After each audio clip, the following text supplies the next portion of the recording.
produced around 20 kilograms of plutonium per month, and each Fat Man bomb used only around 6 kilograms of material. 18.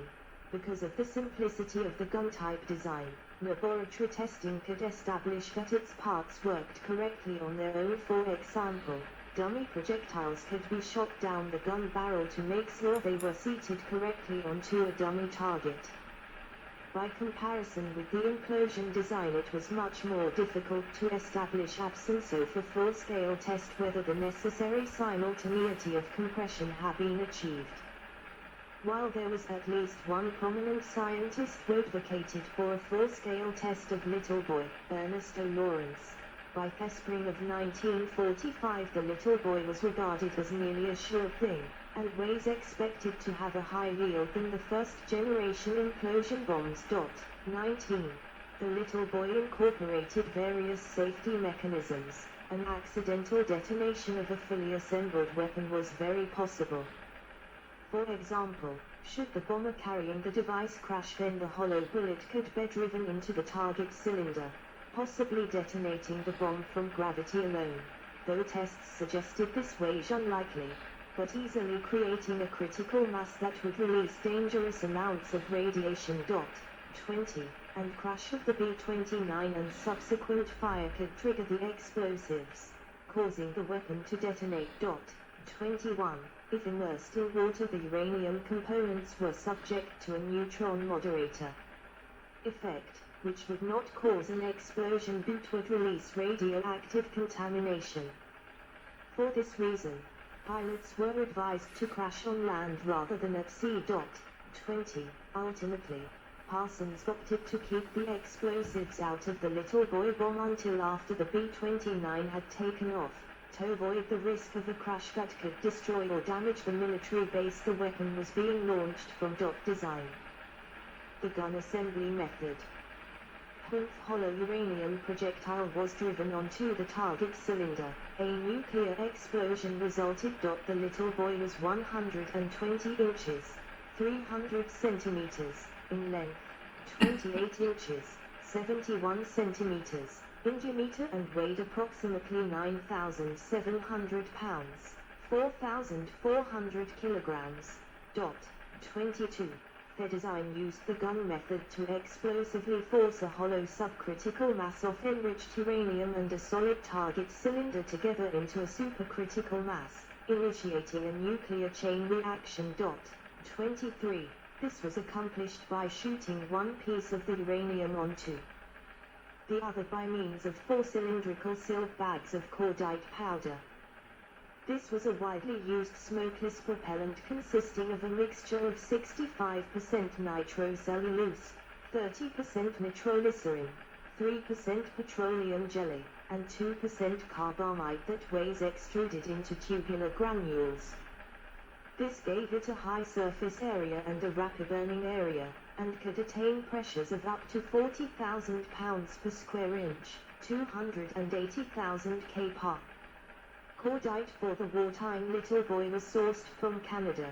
Propellant for post-war Little Boys was obtained from the Picatinny Arsenal. 24. The bomb contained 64 kilograms, 141 pound, of enriched uranium. Most was enriched to 89%, but some was only 50% uranium-235, for an average enrichment of 80%. 23. Less than a kilogram of uranium underwent nuclear fission, and of this mass only 0.7 grams, 0.025 ounce, was transformed into several forms of energy, mostly kinetic energy, but also heat and radiation. 25. Assembly details. Inside the weapon, the uranium-235 material was divided into 2 parts, following the gun principle, the projectile and the target. The projectile was a hollow cylinder with 60% of the total mass, 38.5 kilograms, 85 pound. It consisted of a stack of 9 uranium rings, each 6.25 inches, 159 millimeters, in diameter with a 4-inch. 2 Little Boy type bomb assemblies von Tinian, with casing softened.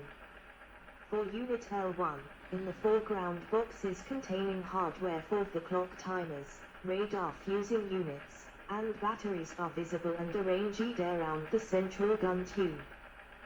Pull-out wires are visible on top. L1 was test dropped without nuclear fuel on July 23, 1945, to gain experience in assembling, handling, and using fuel weapons prior to the actual strike, which used Unit L11, 100 mm, bore in the center, and a total length of 7 inches, 180 mm, pressed together into the front end of a thin-walled projectile 16.25 inches, 413 mm, long. Filling in the remainder of the space behind these rings in the projectile was a tungsten carbide disc with a steel back. At ignition, the projectile slug was pushed 42 inches, 1,100 mm, along the 72-inch long, 1,800 mm, 6.5-inch wide, 170 mm, smoothbore gun barrel. The slug insert was a 4-inch cylinder, 7 inches in length with a 1-inch, 25 mm, axial hole. The slug comprised 40% of the total fissile mass, 25.6 kilograms or 56 pounds.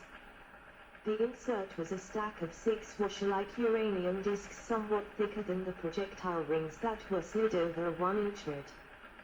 This rod then extended forward through the tungsten carbide tamper plug, impact-absorbing anvil, and nose plug backstop, eventually protruding out of the front of the bomb casing.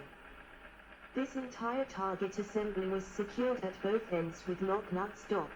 26, 27, when the hollow front projectile reached the target and slid over the target insert. The assembled supercritical mass of uranium would be completely surrounded by a tamper and neutron reflector of tungsten carbide and steel, both materials having a combined mass of 2,300 kilograms, 5,100 pounds. 28. Neutron initiators inside the assembly were activated by the impact of the projectile into the target. 29. Counterintuitive design.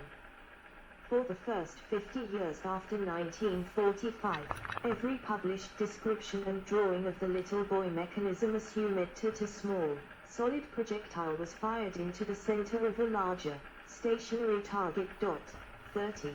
However, critical mass considerations dictated that in Little Boy the more extensive, hollow piece would be the projectile. The assembled fissile core had more than 2 critical masses of uranium-235. This required one of the 2 pieces to have more than 1 critical mass, with the larger piece avoiding criticality prior to assembly by means of shape and minimal contact with the neutron-reflecting tungsten carbide tamper. A hole in the center of the larger piece dispersed the mass and increased the surface area, allowing more fission neutrons to escape, thus preventing a premature chain reaction. 31.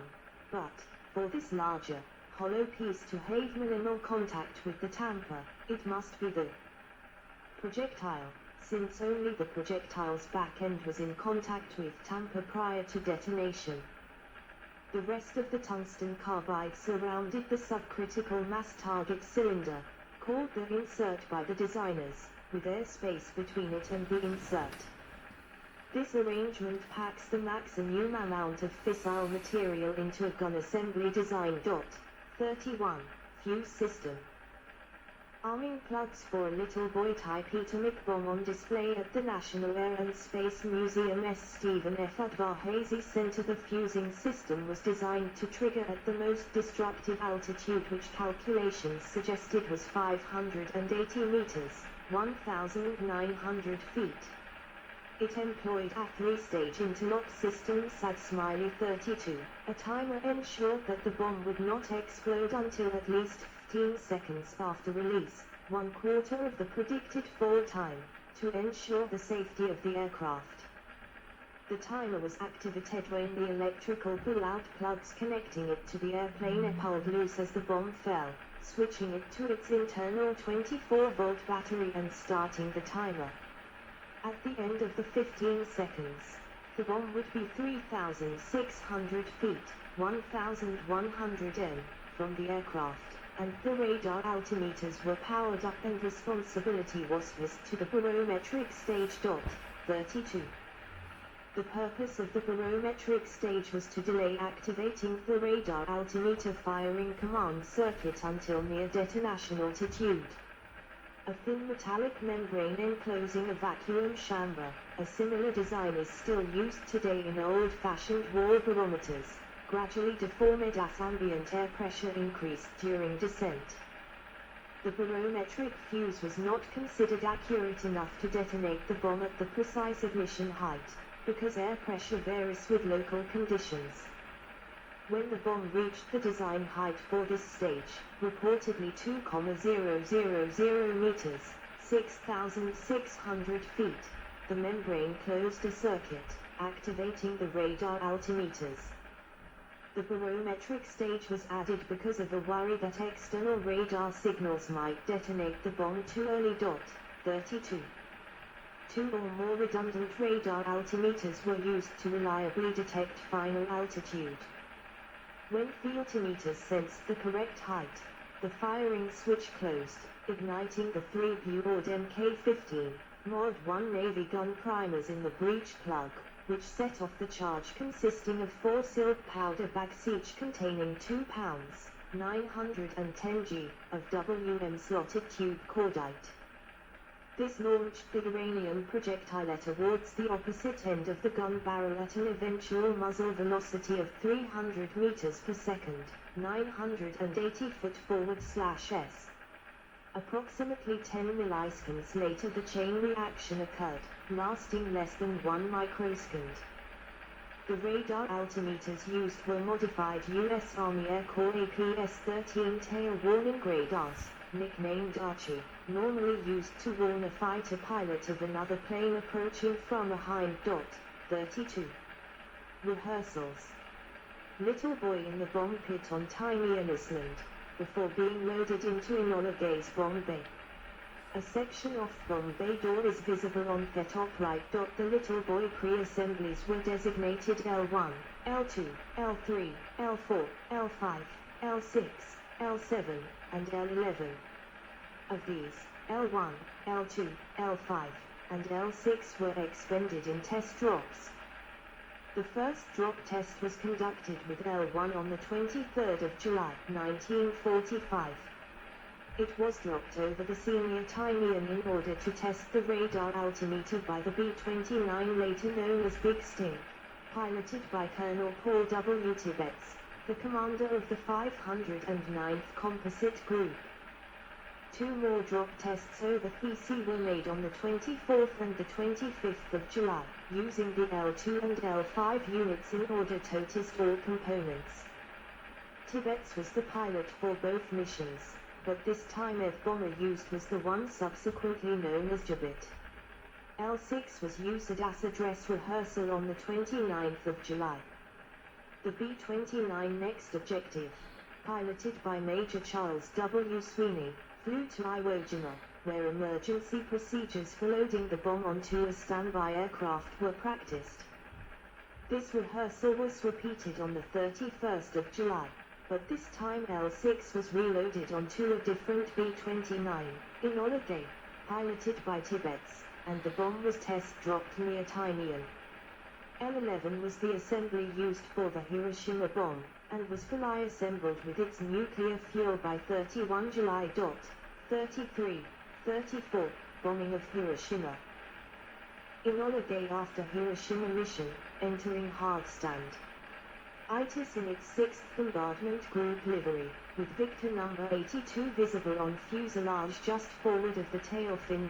Parsons, the Enola Gay's weaponeer, was concerned about the possibility of an accidental detonation if the plane crashed on takeoff, so he decided not to load the cordite powder bags into the gun breech until the aircraft was in flight. After takeoff, Parsons and High's assistant, Second Lieutenant Morris R. Jepson, made their way into the bomb bay along the narrow catwalk on the port side. Jepson held a flashlight while Parsons disconnected the primer wires, removed the breech plug, inserted the powder bags, replaced the breech plug, and reconnected the wires. Before climbing to altitude on approach to the target, Jepson switched the 3 safety plugs between the electrical connectors of the internal battery and the firing mechanism from green to red. The bomb was then fully armed. Jepson monitored the bomb circuits. 30